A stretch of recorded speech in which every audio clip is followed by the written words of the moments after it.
People have returned, Part 1. The long sleep ends. The drill broke through the ice and rock at exactly 0347 station time. Foreman Kethix heard the change in sound first.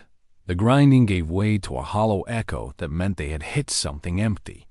He stopped the machine and called his crew over. The Vethrani were tall beings with gray skin and 4 arms. They had been mining this frozen moon for 6 months, pulling out rare metals to feed the Dominion's endless hunger for resources. Kethix had done this work for 30 years. He thought he had seen everything. He was wrong.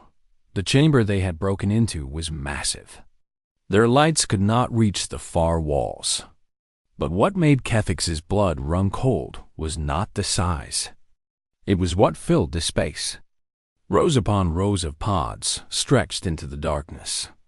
Thousands of them, maybe tens of thousands. And inside each one, visible through frosted glass, was a figure. They were smaller than Vethrani. 2 Orcs, soft skin in various shades of brown and pink. Kethix had never seen anything like them in person, but he had heard stories. Every species in the galaxy had heard the stories. "Humans," whispered one of his workers. "Those are humans." Kethix felt fear grip his chest. The humans were supposed to be dead. They had been dead for 10,000 years. Every child learned about them in school, the species that had nearly torn the galaxy apart before they were finally stopped. The monsters who could adapt to anything, who never stopped fighting, who turned every defeat into a new way to win. "Get out," Kethix ordered.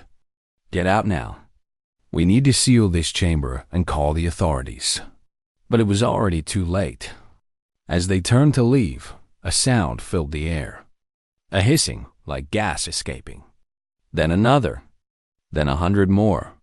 The pods were opening. Grace Holloway took her first breath in 10,000 years and immediately vomited. The stasis fluid burned coming up, but a training kicked in before her mind fully woke. She rolled to her side so she would not choke. She forced her eyes open, even though the light hurt. She made her hands move, checking her body for injuries. She was alive. That was the first surprise. The second surprise was that she had no idea where she was. Memories came back in pieces. The war, the evacuation, Admiral Santos ordering her to get as many people into the stasis pods as possible. The terrible knowledge that Earth was already gone, that the fleet was destroyed, that this frozen moon was humanity's last hope. Grace pushed herself up on shaking arms. Around her, other pods were opening. She heard coughing, crying, confused voices, asking questions no one could answer. She saw Vethrani workers standing frozen in terror near the hole they had made in the wall. Her voice came out as a croak, but she made it work. "Everyone stay calm. Check the person next to you. Help anyone who's having trouble breathing." The humans responded to her command without thinking. That was good. That meant the stasis had not damaged their minds too badly. Grace forced her legs to hold her weight and walked toward the Vethrani. The foreman looked like he wanted to run, but something kept him in place. Maybe curiosity. Maybe the same stubbornness that had made him a good miner. Grace stopped a few meters away from him and held up her empty hands. "I am Lieutenant Commander Grace Holloway of the United Earth Navy," she said. "We mean you no harm. Can you understand me?" The universal translator in her skull, one of the few pieces of technology that had survived the her skull, one of the few pieces of technology that had survived the diverse civil technology that had survived the bay. Stasis converted her words into something the Vethrani could understand. Kethix stared at her for a long moment. "You are supposed to be dead," he said. "All of you. For 10,000 years.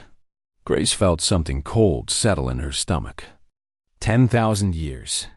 She had known the stasis could last a long time, but she had hoped foolishly. She now realized that it would be decades, maybe a century, not 10 millennia. Apparently, "We are harder to kill than you thought," she said. She tried to smile, but her face had forgotten how. Over the next several hours, Grace organized the awakening humans with the help of the first officers she could find.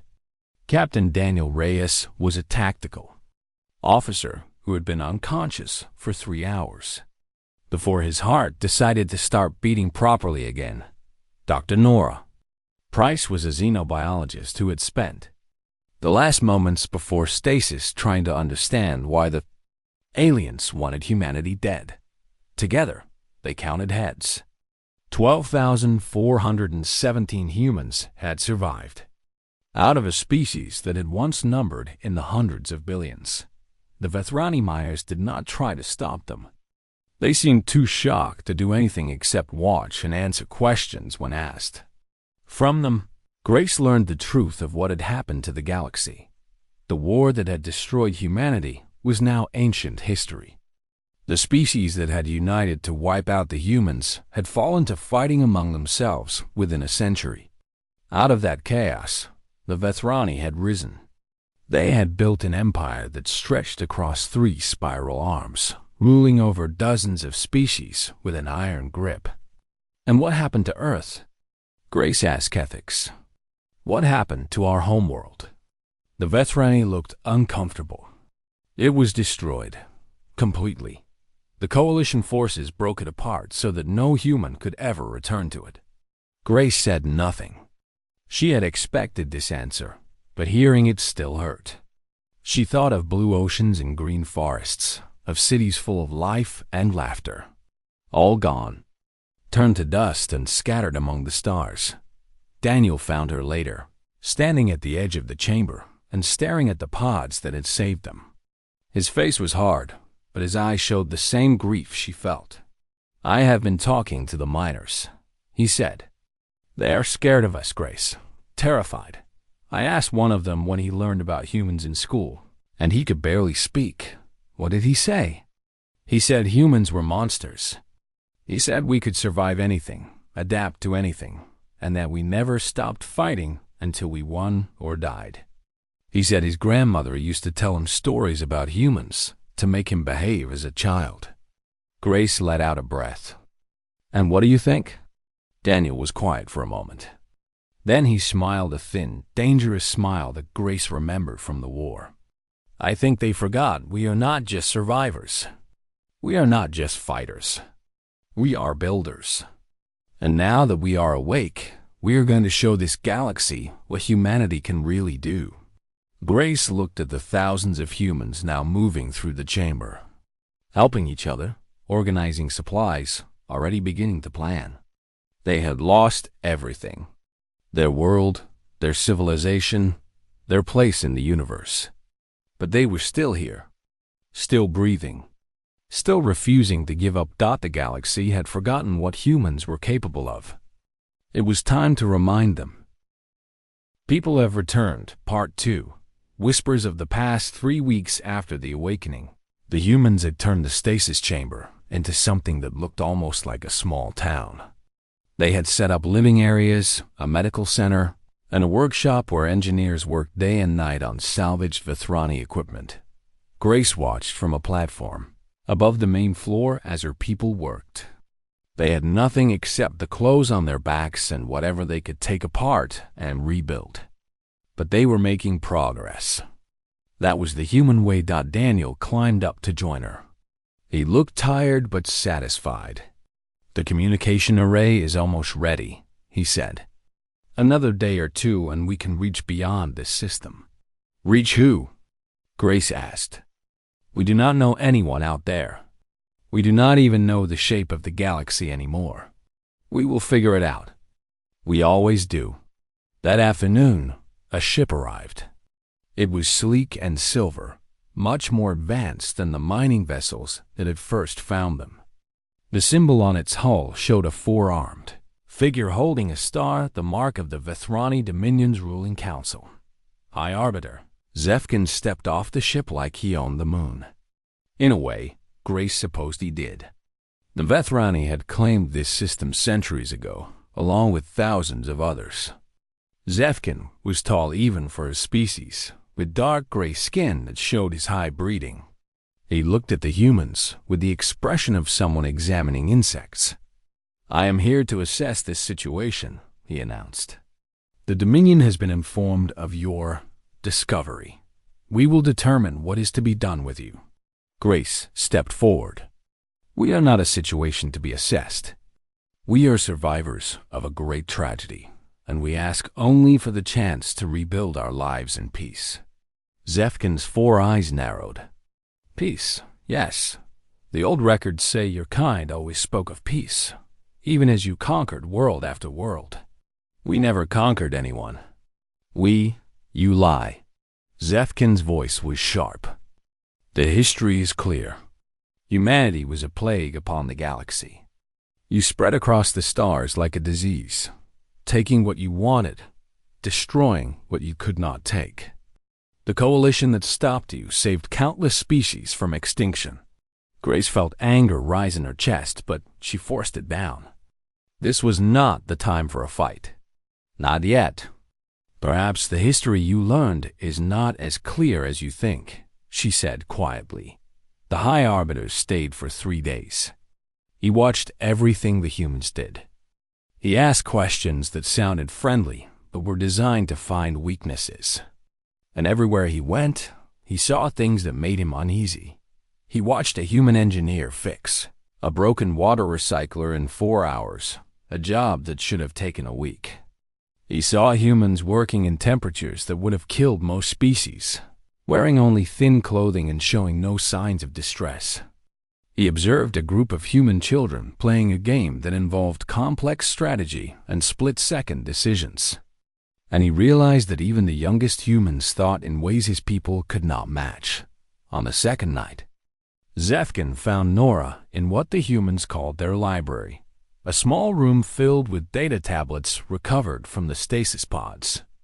She was reading intently, her face lit by the soft glow of the screen. "What are you studying?" Zefkin asked. Nora looked up. Unlike Grace, she did not hide her emotions well.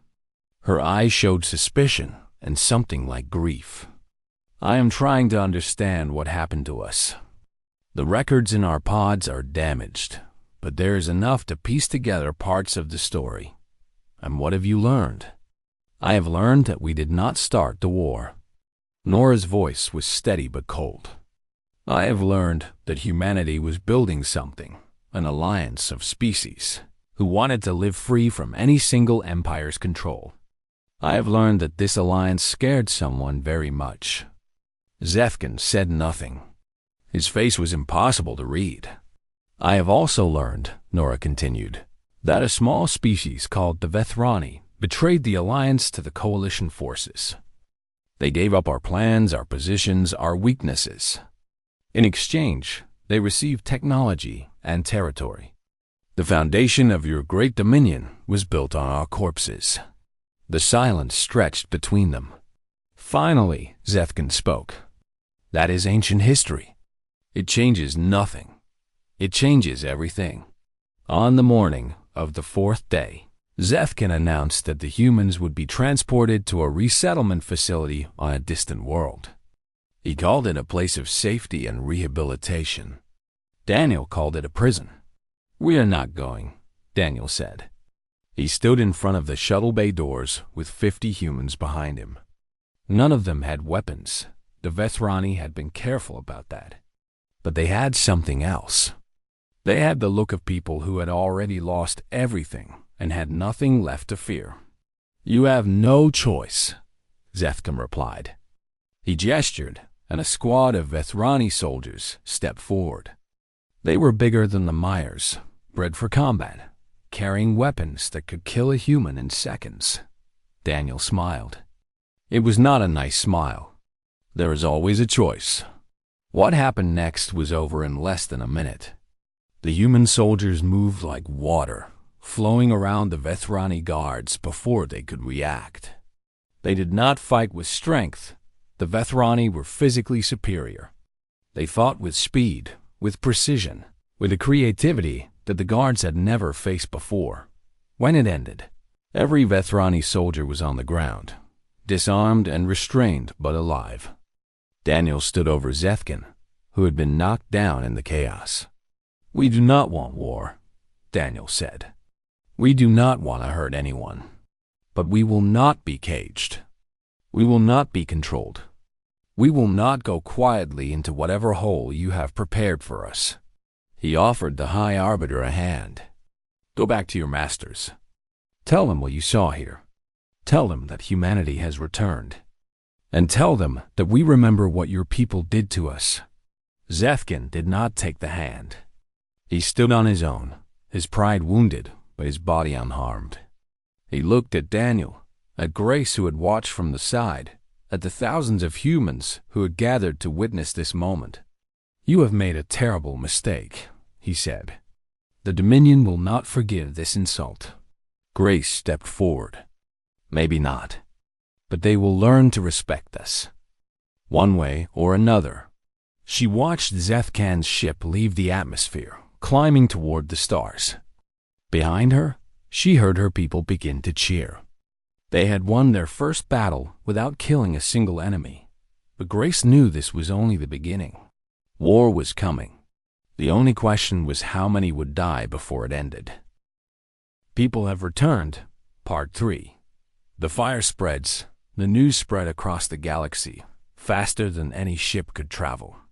Traders carried it from port to port. Smugglers whispered it in hidden bases. Even the Vethrani Dominion's own communication networks buzzed with the impossible truth. The humans were back on 100 different worlds. Beings of 100 different species heard the story and felt something stir in their hearts. Some felt fear. The old legends of human ferocity had not been forgotten. But others felt something different. They felt hope. Grace knew they needed allies. The humans were too few, too weak, too poorly equipped to stand against the Dominion alone. So while Daniel turned their frozen moon into a fortress, she went looking for friends. Her first meeting was with the Sindari.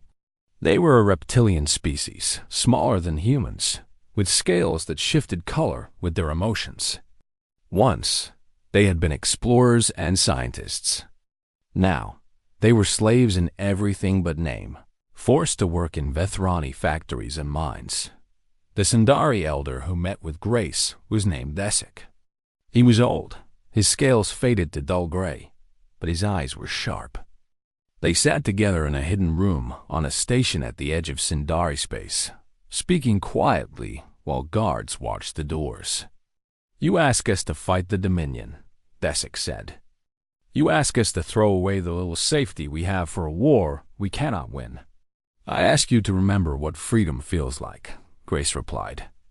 "I ask you to think about what kind of future your children will have if nothing changes."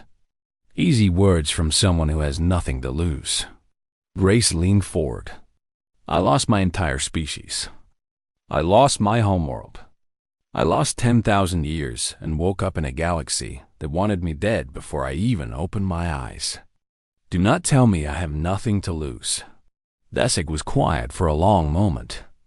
His scales flickered through shades of blue and green curiosity Grace had learned, mixed with respect. "The stories say humans never give up. They say you would rather die than surrender. The stories are right. They also say you were monsters, conquerors, that you wanted to rule the galaxy. Those stories are wrong." Grace pulled out a data tablet and placed it on the table between them. "This is what we found in our records. The truth about what happened 10,000 years ago. Humanity was not building an empire. We were building a coalition, an alliance of free species who wanted to stand together against any power that tried to dominate the galaxy. The Vethrani helped destroy that dream because they wanted power for themselves." Desik read the records. When he looked up, his scales had turned a deep, angry red. "If this is true, it is true. I think you know it. I think your people have always known that the Dominion's history was built on lies." The old Sindari stood slowly. "I cannot promise you an army. I cannot even promise you soldiers. But I can promise you this, the Sindari will listen. And when the time comes, we will remember who our real enemies are. While Grace built bridges, Daniel built weapons. The humans had no factories, no shipyards, no supply lines. They had only their minds in their hands and an endless determination to survive. Daniel gathered every engineer, every scientist, every person who had ever fixed a broken machine or had a clever idea. He put them to work. The Vethrani weapons they had captured were powerful but simple. They were designed for beings who thought in straight lines, who solved problems with overwhelming force. Daniel's team took those weapons apart and rebuilt them into something different. They created guns that could fire around corners, using magnetic fields to bend the path of the projectiles. They built drones that could think for themselves, adapting to enemy tactics in real time. They designed armor that was light enough to run in but strong enough to stop a plasma bolt. But their greatest creation was not a weapon at all. It was a communication system that could broadcast on frequencies the Vethrani did not even know existed. With it, they could speak to any world in the galaxy without the Dominion listening. The first message went out on a cold morning, 2 months after the awakening. Daniel stood next to the transmitter as Grace's voice carried across the stars. To all species living under the Vethrani Dominion, she said, you have been told that humanity was evil. You have been told that we were monsters who deserved to die. This is a lie. We were dreamers. We were builders. We believed that every species deserved to be free, and we died for that belief. But we are not dead anymore. We have returned, and we are offering you the same choice we offered our allies 10,000 years ago. Stand with us or stand aside.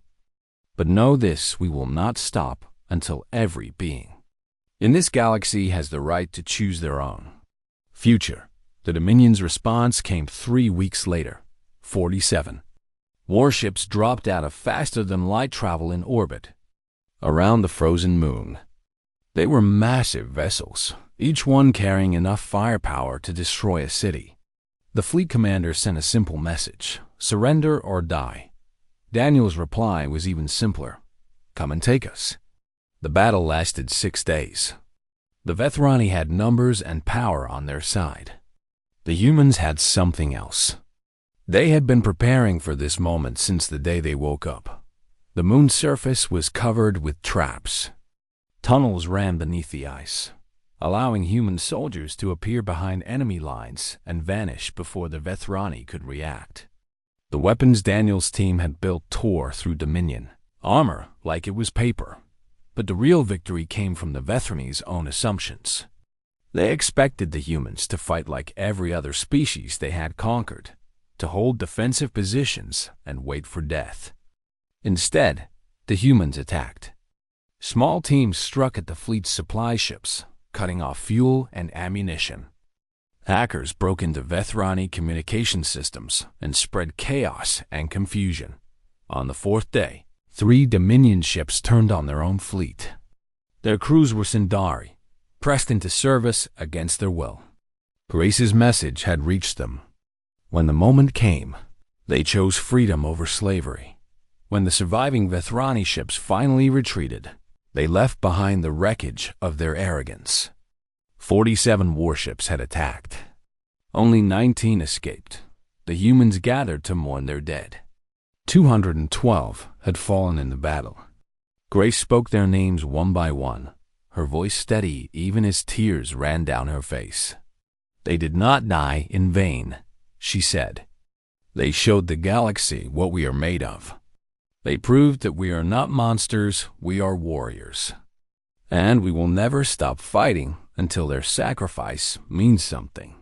Across the stars, beings of every species watched recordings of the battle. They saw the mighty Vethrani fleet broken by a handful of humans with salvaged equipment and unbreakable will.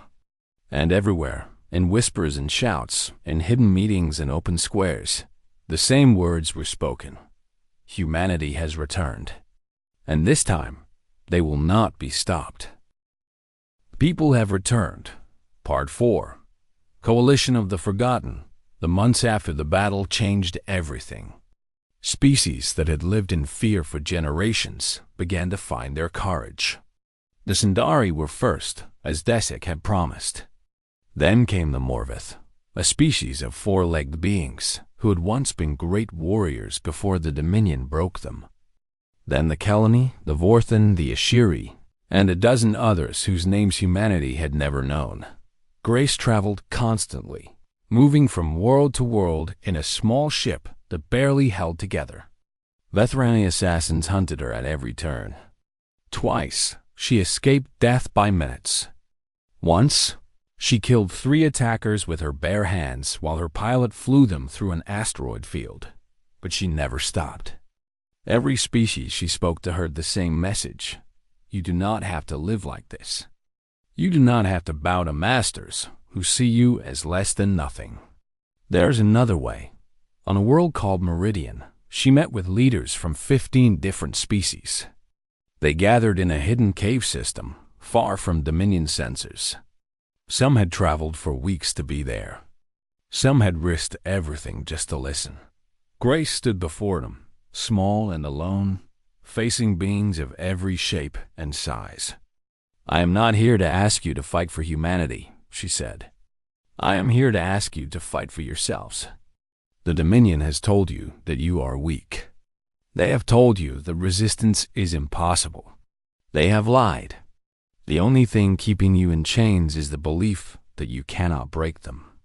A Morvith general named Korath spoke up. His voice was deep, like stones grinding together. Pretty words. But words do not win wars. The Dominion has 1,000 ships. They have millions of soldiers. What do we have? You have each other, Grace replied. And you have us? A few thousand humans? Against an empire? A few thousand humans who have already beaten the Dominion once. A few thousand humans who know how to fight in ways your enemies cannot understand. Grace smiled, and there was steel in it. We do not need to destroy the Dominion. We just need to show the galaxy that they can be beaten. The rest will take care of itself. While Grace built the Coalition's political foundation, Nora made a discovery that changed its spiritual one. She had been digging through ancient databases on a world that had been abandoned for centuries. Most of the records were corrupted beyond repair. But she found enough to piece together the truth, the whole truth of what had happened 10,000 years ago. Humanity's coalition had been real. 12 species had joined together under human leadership, united by the dream of a free galaxy.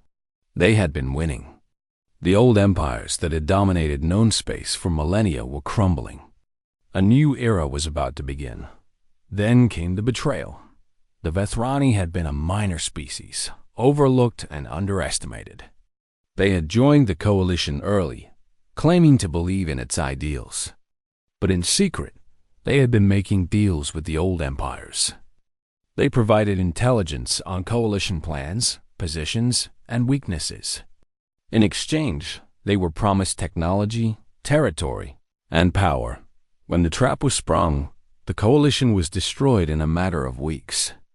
The human homeworld was the first to fall shattered by weapons that should not have existed, built with knowledge the Vethrani had stolen and sold.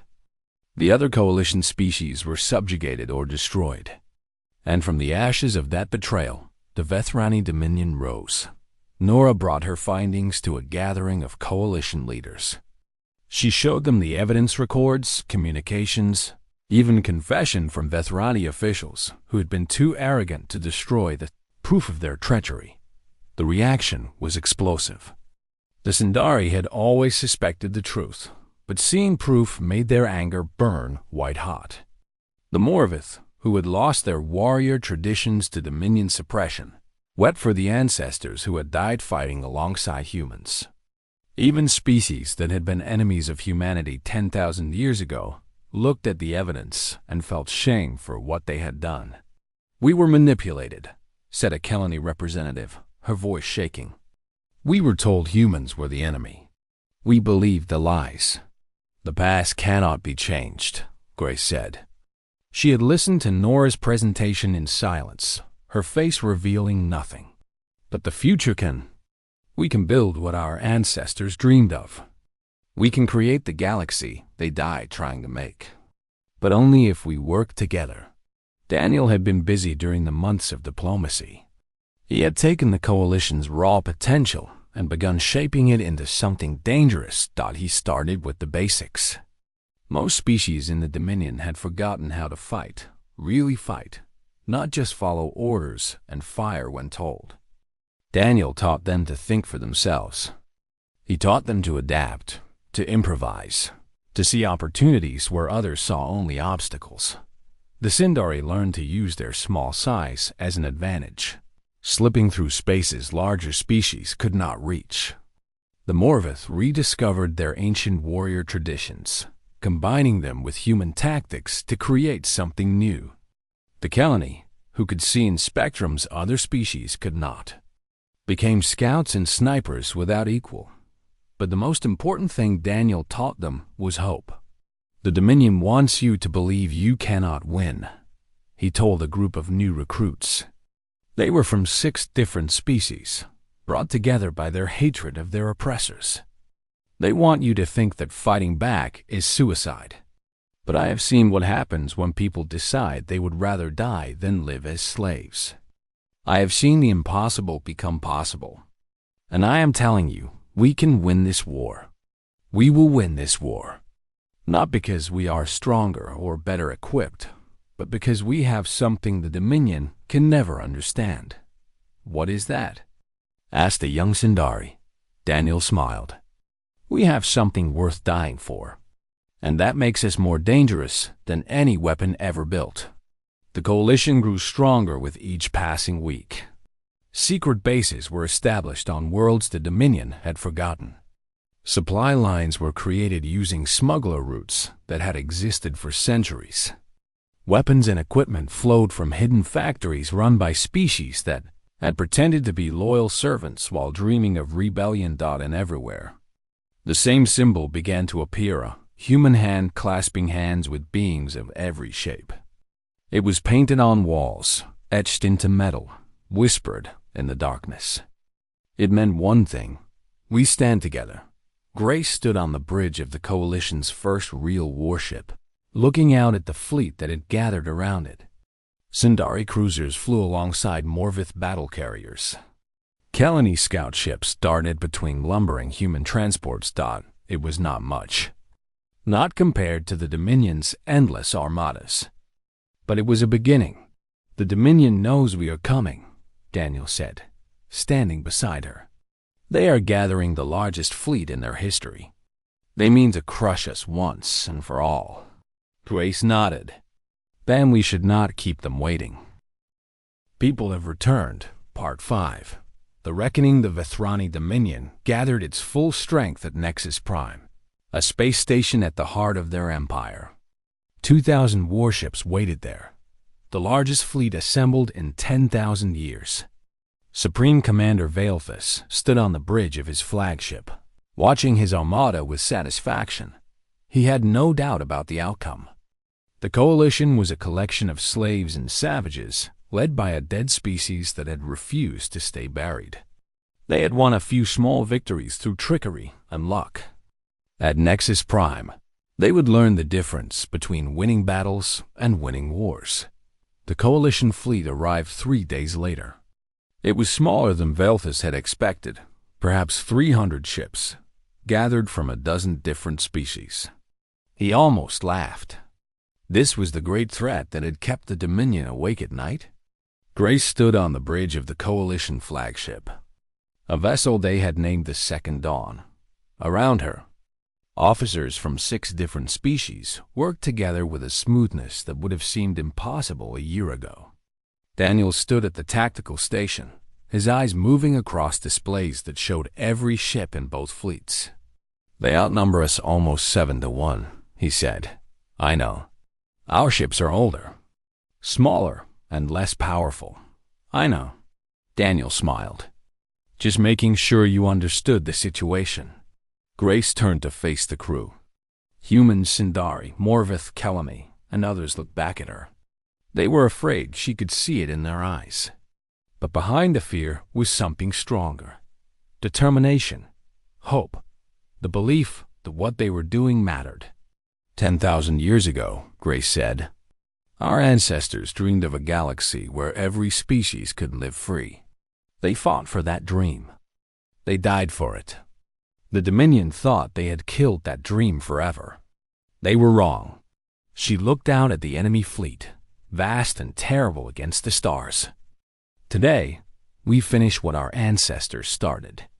Today, we show the galaxy that tyranny always falls.